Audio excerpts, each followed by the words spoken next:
Ditipidum Barreskrim Polri berhasil mengungkap pelaku kasus tindak pidana perdagangan orang dengan modus membawa warga negara Indonesia ke luar negeri untuk dieksploitasi secara seksual.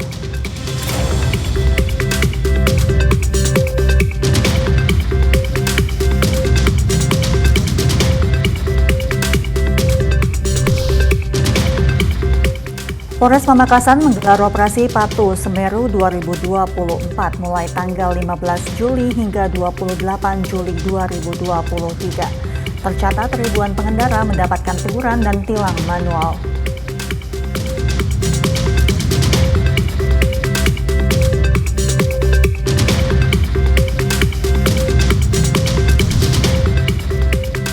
Kompolnas melaksanakan forum diskusi terkait penomoran kendaraan bermotor untuk mendapatkan solusi guna keamanan dan ketertiban dalam berlalu lintas.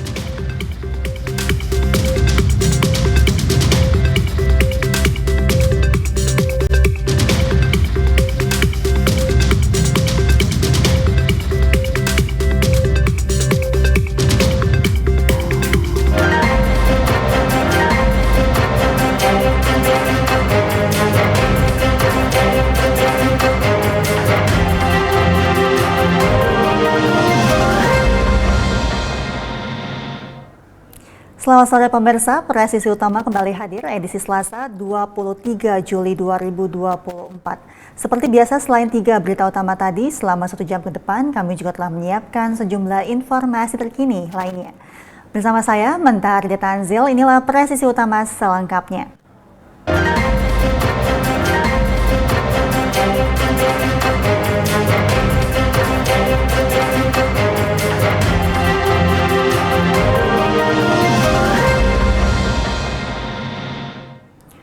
Informasi pertama, pemirsa, Direktorat Tindak Pidana Umum Barreskrim Polri berhasil mengungkap pelaku kasus tindak pidana perdagangan orang dengan modus membawa warga negara Indonesia ke luar negeri untuk dieksploitasi secara seksual.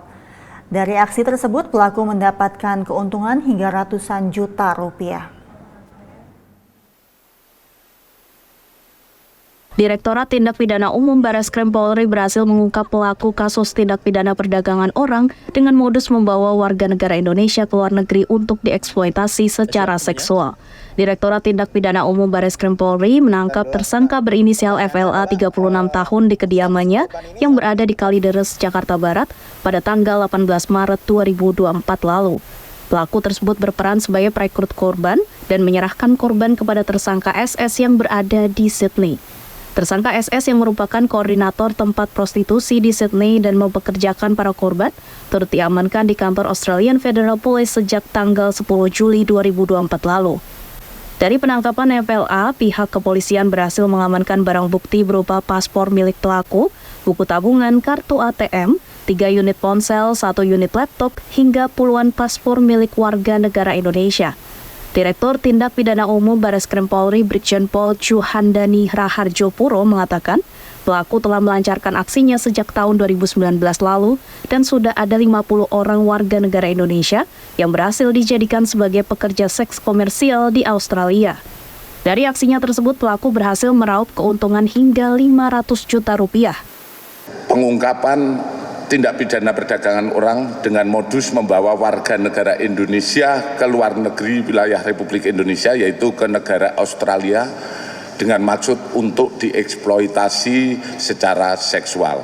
Pengungkapan kasus ini merupakan hasil joint cooperation dengan antara Polri dengan AFP yang dinamakan Operation Mirani. Dari pengakuan tersangka, jaringan ini sudah melakukan aktivitas sejak tahun 2019, di mana jumlah WNI yang direkrut dan diberangkatkan dipekerjakan sebagai pekerja seks komersial di Australia kurang lebih 50 orang, dan tersangka dalam hal ini sudah mendapatkan keuntungan kurang lebih 500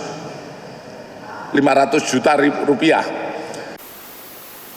Akibat perbuatannya, pelaku dijerat pasal 4 Undang-Undang Nomor 21 Tahun 2007 tentang pemberantasan tindak pidana perdagangan orang dengan ancaman hukuman maksimal 15 tahun penjara, minimal 3 tahun penjara dan denda paling sedikit 120 juta atau paling banyak 600 juta rupiah.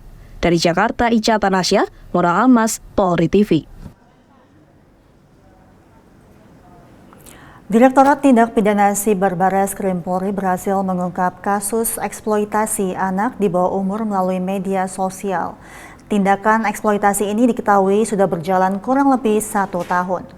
Dan untuk mengetahui informasi selengkapnya, kita telah terhubung dengan reporter Polri TV Jelang Baskara langsung dari Barreskrim Polri. Selamat sore, Jelang. Silakan dengan laporan Anda. Baik. Selamat sore, Mentari. Terima kasih. Tepat sekali pada hari ini, Direktorat Tindak Pidana Siber Barreskrim Polri berhasil mengungkap kasus pengeksploitasian anak yang berasal dari media sosial seperti halnya X dan juga Telegram, yang mana dengan nama dari pengeksploitasian tersebut, tindak pidana eksploitasi anak ini melalui grup Premium Place. Jasa ataupun grup Premium Place ini sudah berakar.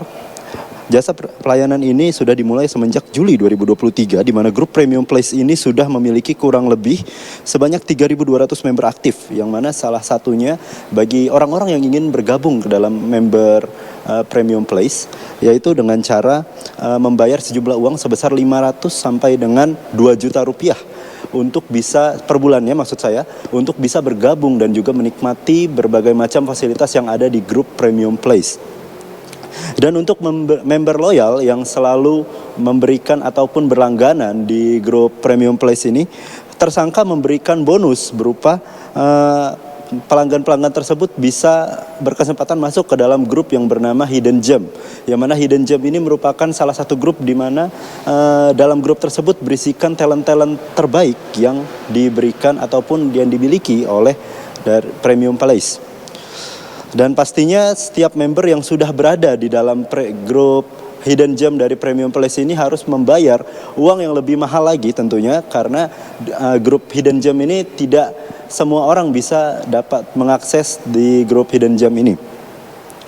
Kegiatan ini beroperasi di beberapa tempat seperti halnya di Jakarta, Bali, Surabaya, dan Bandung, yang mana dari Premium Place ini memiliki total member aktif sebanyak 1.962 talent yang berumur, maksud saya, mulai dari 17 tahun sampai dengan 25 tahun. Per 16 Juli 2024, Direktorat Siber Barreskrim Polri berhasil menangkap 4 pelaku dari Premium Place, yang mana 4 pelaku ini memiliki beberapa perannya masing-masing.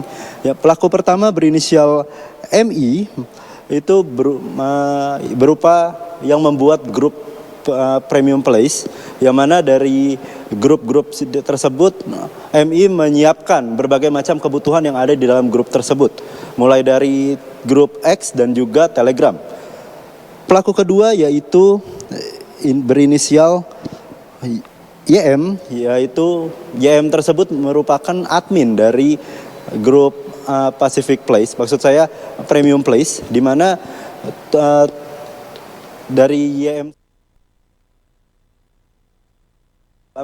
Premium Place sendiri, sehingga member-member bisa melihat talent-talent apa saja yang ada dan siap digunakan jasanya. 2 member lagi yaitu dari MRP dan juga CA yang bertugas untuk mencari talent-talent baru bagi Premium Place, sehingga bisa memberikan model-model baru ataupun talent-talent baru yang bisa digunakan, maksudnya difasilitasi oleh para pelaku. Akibat tindakan yang dilakukan oleh pelaku dijerat dengan pasal berlapis dengan ancaman penjara sebanyak 15 tahun. 15 tahun penjara, dan demikian laporan yang bisa saya sampaikan. Kembali ke studio. Mentari. Terima kasih Jelang untuk laporan Anda. Selamat bertugas kembali dan sehat selalu.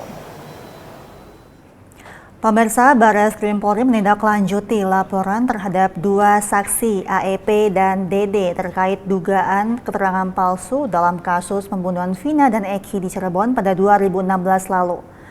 Bares Krim Polri melakukan gelar perkara awal terkait laporan tersebut pada Selasa 23 Juli 2024. Dan berikut pernyataan lengkap dari Direktur Tindak Pidana Umum Bares Krim Polri, Brigjen Pol Juhandani Raharjo Puro, usai konferensi pers yang berlangsung di lobi Bares Krim Polri, Jakarta Selatan. Di mana setelah laporan polisi diterima oleh Direktorat, dalam hal ini Direktorat Tindak Pidana Umum, untuk mengetahui sejauh mana permasalahan ataupun objek yang dilaporkan, kita melaksanakan gelar awal, di mana ini adalah proses dimulainya penyelidikan. Karena ini untuk kita keperluan mengetahui, penyidik mengetahui apa sih yang dilaporkan, kemudian objek apa yang dilaporkan, barang bukti apa yang disampaikan ini kepada pelapor.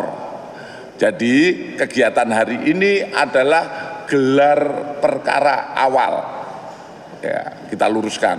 Menyikapi situasi yang saat ini terjadi di tengah masyarakat kita, ya, kami tetap menghimbau, mari kita percayakan dengan mekanisme hukum yang berjalan.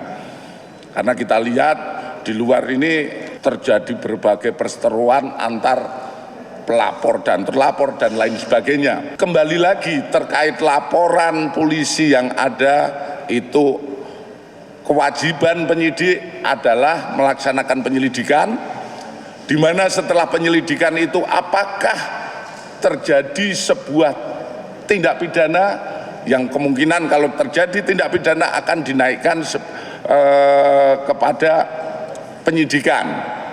Setelah penyidikan nanti dilengkapi alat buktinya yang ada, apakah itu bisa untuk menetapkan tersangka dan lain sebagainya.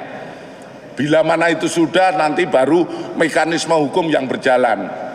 Karena kita lihat sekarang sudah adu argumen di luar, padahal fakta penyidikan belum sama sekali kita dapatkan. Karena baru adanya laporan, kemudian laporan itu juga masih akan kita dalami. Mungkin saja perbuatan itu ada, tapi penyidik harus membuktikan, dan itu kita harus taat kepada KUHAP, ya, 184 KUHAP harus terpenuhi. Kalau kita lihat di luar berseteru dan lain sebagainya, kami mohon kepada seluruh masyarakat kita melihat situasi ini dengan situasi yang benar-benar sesuai mekanisme hukum, ya. Di luar berkembang hal-hal yang menjadi keterangan, baik itu keterangan si A, si B dan lain sebagainya, itulah yang nanti akan kita buktikan, ya. Dan manakala kemarin ditanyakan bagaimana sesuai yang sudah disampaikan Bapak Kapolri, Bapak Kabareskrim, di internal Polri juga berjalan. Dari Propam, Idwasum saat ini sedang berjalan. Tentu mekanisme ini juga yang harus kita taati semua, ya. Mungkin itu saja yang kami sampaikan. Informasi lainnya, Polda Jawa Barat resmi melimpahkan dua tersangka kasus Dago Elos, yakni HHM dan DRM, ke Jaksa Penuntut Umum Kejaksaan Tinggi Jawa Barat. Keduanya merupakan tersangka kasus sengketa tanah Dago Elos di Kota Bandung, Jawa Barat.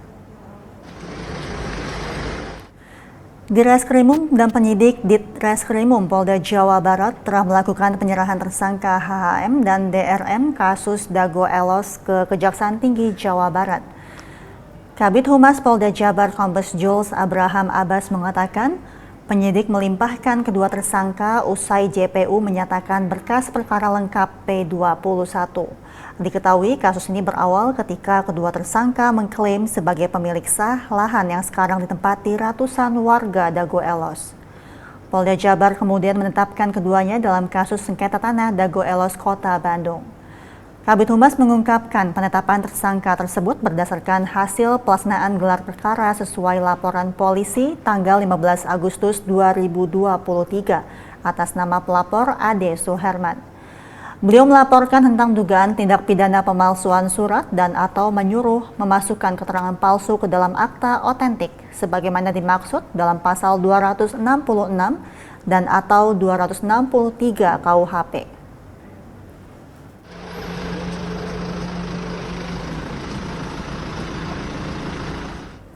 Polres Pamekasan menggelar operasi Patuh Semeru 2024 mulai tanggal 15 Juli hingga 28 Juli. Informasinya akan kami hadirkan setelah jeda berikut ini.